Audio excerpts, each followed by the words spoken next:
Hello and welcome to the Connection Compass. I am your host, Angela Louise Evans. In this week's episode, we dive deeper into the power of your own breath and we'll refer to key yoga texts introducing the Chakra System. If you'd like to find out more about my work, please visit andrealevans.com.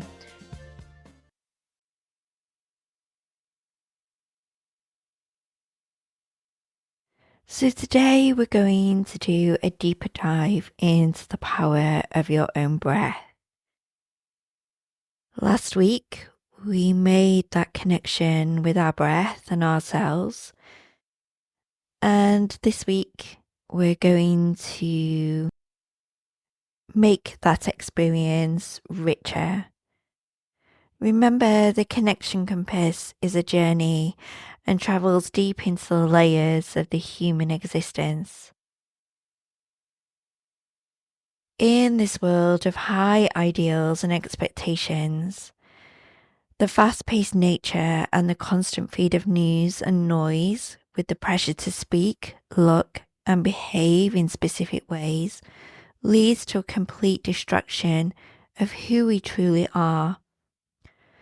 With our never-ending to-do lists and places to be, our breath is often the last thing we notice. Which is why in the meditation last week, when I asked you to focus on your breath, I said it may feel a little jarring because when you come to your breath, it may be the first time in a very long time that you have noticed you and truly felt and observed your own body, thoughts, emotions, and energy. In my own yoga practice, breathwork is a fundamental part. It soothes my mind and relaxes my body. The moment I focus on my breath, it always feels like I'm coming home to myself. Yet even as someone who practices yoga, there are times when I forget to notice myself too. And sometimes that can even be for longer than I would want it to. And it's usually because I've become distracted by things that have taken my energy away. If you ask me which activities cause me to disconnect in these modern times, it's heavy exposure to news, anxiety-provoking headlines, reading a comment section on a post, which if I'm truly honest, I do far too much. However, it does tell me a lot about society and where we are today, particularly in terms of polarization. I often look at both sides of the argument and see if there's another way forwards or understanding instead of just sitting with the two sides that won't budge in thought or opinion. Other things that cause me to disconnect is taking on too much, being around others or an environment which just isn't good for me, and just taking on so much energy. Going through a phase of eating foods that are just not good for me, and it all adds up. And I don't just feel disconnected from myself, but from wellness too, from my own light and consciousness. Yoga explores health in a way that goes beyond the physical aspects of well-being. In the yoga model of wellness, the disconnection from ourselves is referred to as vyadi. So when you are asked to focus on your breath, and you do, there is an intention to reset and reconnect to yourself. I always say that when we focus on our breath, it's the anchor that enables us to come home to ourselves, to who we truly are. During my yoga teacher training, I actually wrote a poem about what it feels like to come to my yoga mat and settle into the breath and posture. As I clear my mind from the thoughts of the day, I enter a space that feels happy and safe. A moment of silence before the words start to flow. Not even I will know which way the story will go. As the words appear concise and clear, There are no obstacles to face or problems to fear. For me, as the writer, there is no agitation. This certainly is not a place of stagnation. No boundaries are here, just the freedom to fly high, maybe the possibility that I can touch the sky. To be here means there's no lack of focus. My mind opens like a flowering spring crocus. I'm always surprised to see the words on paper, connecting with ease and often poetic in nature. Maybe a story I'm trying to capture with my mind and heart like an open door. I have the ability to love you more and more. The beauty of the world is also transparent. This is how it feels to employ non-attachment. And so for me, as I focus on my breath and I allow my mind and body to relax and settle, it feels safe and I feel happy. Everything feels like it's in flow. And if I write after yoga practice and breath work, words just seem to appear without me really knowing where they come from. Things seem clearer, it feels easier to make decisions, and there is a sense of expansion and my mind opening to possibility and my heart to more without being attached. What we notice in ourselves when we are conscious with our breath, it may provide an opportunity to readjust an imbalance in our lives, to finally do something about the ache you have in that low back, maybe pay more attention to your posture, or even buying a new chair because the one you've had for a long time you know isn't supporting you. You just haven't got round to it. It's the last thing on your list, and so are you.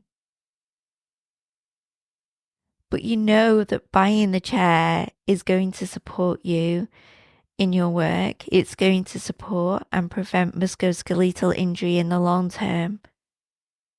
Being with your breath is an opportunity to notice what your care needs are, and at the most subtlest of levels. It may also bring you an awareness of stresses and trauma that you are holding in yourself. But please know there is nothing to be frightened of here. There is just the gentle caring nature of you and your breath, drawing your focus to something that needs your care and attention. This is care for you. Your breath is a wonderful and powerful part of you. It's been with you from the moment you were born and will be there in your last moment of your time on earth. Why would you not trust it? Your breath is with you wherever you go.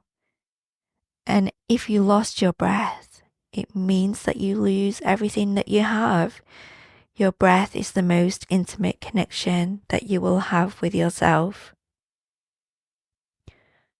Of course, our breath is functional too. It allows us to take in oxygen, which nourishes you. It supports circulation of oxygen distribution to your body. It supports the release of carbon dioxide, and it supports us to find expression and energy that we need to find a voice and turn thoughts into action. Yoga philosophy teaches us that breath is the physical manifestation of the vital energy that gives you the ability to live and breathe and move and function in the world. This vital energy is known as prana. Prana revitalizes your mind, your body, and your emotions, and enables you to feel more relaxed and to maintain a calm mind even through the most difficult of times. I always find engaging in breath work slows everything down. When everyone around you is stressed or angry, focusing on your breath gives you time and space to react differently. I feel breathwork enables you to tap into your senses and supports perception and clarity so much better. Prana flows through your body through subtle energy channels called the nadis, And there are said to be about 72,000 nadis that crisscross the body. When energy flows freely through the nadis, we feel energized and like life is flowing with ease. But if the nadis become blocked, then we can feel low, lethargic, and we can feel like we are stagnating or procrastinating. Of the 72,000 energetic lines, there are 3 lines that are of particular significance when exploring breathwork: the Ida, the Pingala, and the Sushumna. The Sushumna runs the length of your spine and through each chakra. The Ida is from the left of the Muladhara, which is the root chakra, and passes through all the chakras in curves, ending to the left of Anya, the third eye chakra. Ida is the lunar nadi and is considered cool and dominantly feminine. Ida's energy is responsible for all the mental processes as it regulates the function of the parasympathetic nervous system. The opposite of Ida is Pingala, is the right channel, which starts from the right of the Muladhara and ends to the right of the Anya. Pingala has rational, analytical, objective, and sometimes aggressive tendencies, so Pingala is thought to be more masculine. Now, various breathing exercises can guide your breath through the right and the left channels, and the only time your breath flows evenly during meditation is when it enters the central channels and both sides of your brain are balanced. This helps us to achieve a deep state of relaxation and meditation.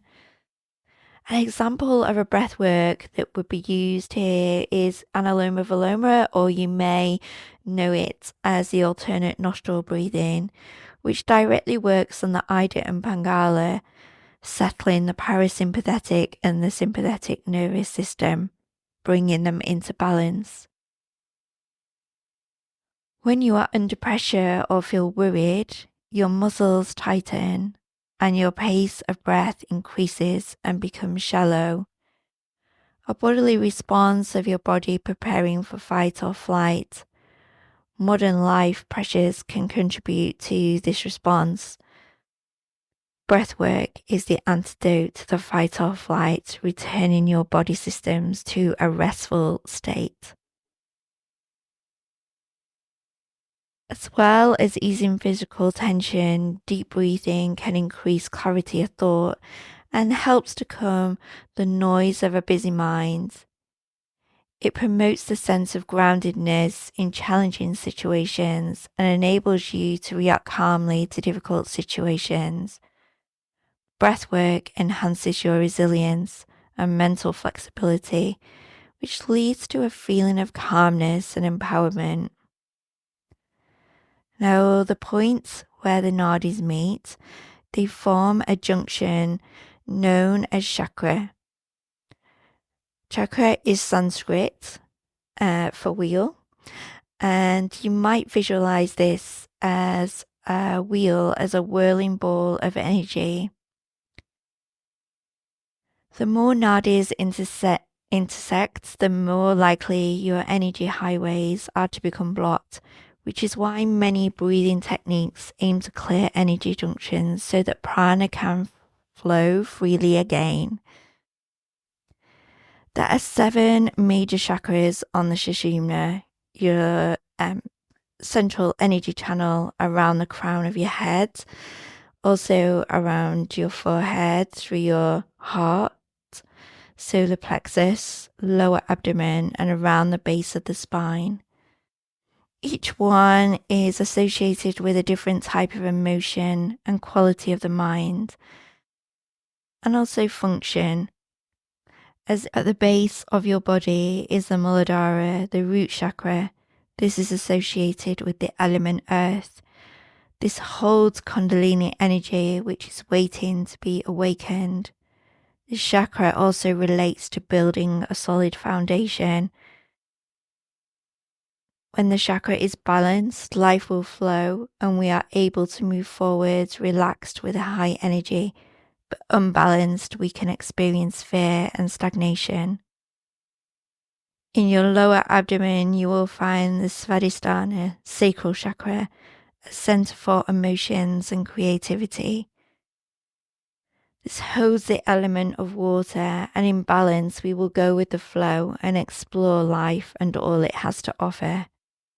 In an unbalanced state, we can manipulate and have a lack of emotional maturity and poor boundaries. The Manipura solar plexus is your powerhouse associated with the element fire. Focused breathing in this area helps you to have confidence, willpower, and self-esteem. Whereas in an unbalanced state, we can be critical, fearful, or nervous. The Anahata is your heart chakra and associated with the element air. Breathing into the heart chakra. This can support your sense of love and ability to forgive. And unbalanced, we can feel jealous, lonely, and bitterness.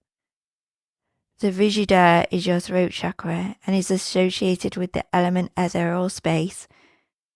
Focusing the breath here gives rise to confidence in communication, whereas unbalanced, we can fear speaking, have an inability to listen or talk excessively. Anya is our third eye, a place of imagination and intuition. Focusing the breath here increases wisdom and understanding. Unbalanced, you can experience difficulty in understanding or denial. The Sahasrara is the crown chakra at the top of your head. Breathing into this area enhances connection to higher consciousness and your sense of wonder. Imbalanced, you can feel spiritual obsession or skepticism and limiting beliefs. This is just a very brief stopgap at the chakras. They are so much more detailed and there's so much in the chakras that we can use to work with them. I've added a couple of book suggestions in the show notes if you'd like to learn more about the chakras. And as the podcast progresses anyway, we'll be going a little deeper into chakras and chakra work. So your breath is an incredible, powerful tool. It can soothe and calm you, support you to relax, energize you, bring you home to yourself and all you hold. It can bring a gentle awareness to stress and trauma that you may be holding, but remember there is nothing to fear. Nothing will show itself that you are not already equipped to deal with. Probably nothing you are not already aware of. If you feel you need support, make sure you seek the help and support you need. Like me, you can always ask yourself, can I sort this out myself? Do I need to talk to a friend or family member? Or do I need a professional to help me with whatever you're struggling with? Help is always there, no matter how you are feeling. And so, in the coming weeks, in the quiet moments that you have, spend some time with your breath. Get to know it and understand it. Practice different breathing techniques. In your next yoga practice, focus on your breath with intention. Your breath is the anchor that brings you home to you. Thank you for listening to this week's episode of The Connection Compass. If you think it will help someone else, please leave a review at podchaser.com. If you have any questions, please visit Andrea L. Evans' Facebook page. And remember to keep talking, keep connecting for a more interconnected world.